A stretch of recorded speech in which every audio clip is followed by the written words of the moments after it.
Today we are making these delicious matcha macarons. They're filled with an incredible matcha ganache, and we're going to make it first because it needs a little bit of time to set. We add our white chocolate chips into a heat-proof bowl and top it with some boiling heavy cream. After letting the mixture sit for 1 to 2 minutes, we combine it with an immersion blender or a rubber spatula and then mix in our matcha powder until it's nice and smooth. Cover that with some plastic wrap, flush against the ganache so it doesn't form a skin, then place it in the fridge to cool.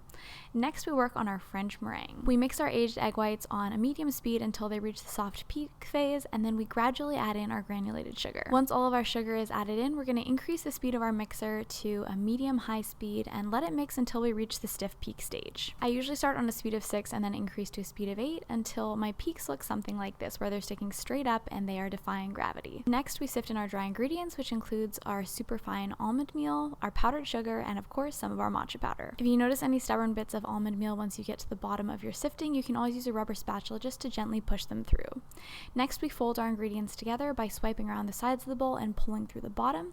We're going to continue to do this and clean off our spatula as we go until our batter starts to kind of flow like this. It can be hard to know when your batter is ready, but I like to do the figure 8 test where your batter should be able to flow off your spatula in a thick continuous stream, and you should be able to draw a few figure 8s with one continuous stream of batter.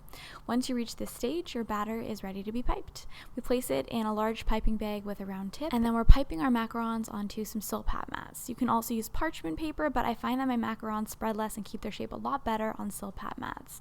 After banging our macarons on the counter and letting them rest until they form a skin, we are baking these in a 315-degree oven for 17 to 21 minutes. And we're rotating our pans halfway through. I know that time range varies a lot, but everyone's oven is a little different, and you really just have to figure out what works best for your oven. After letting our macaron shells cool, our matcha ganache is all ready to go, so we're placing it in a small piping bag, and we're actually using the same piping tip to fill our macarons. After pairing up our macaron shells, we're piping a nice dollop on each one and sandwiching them together, then topping them with a drizzle of white chocolate and a dusting of a little more matcha powder. The recipe is linked above, or you can also get the link in the video description below.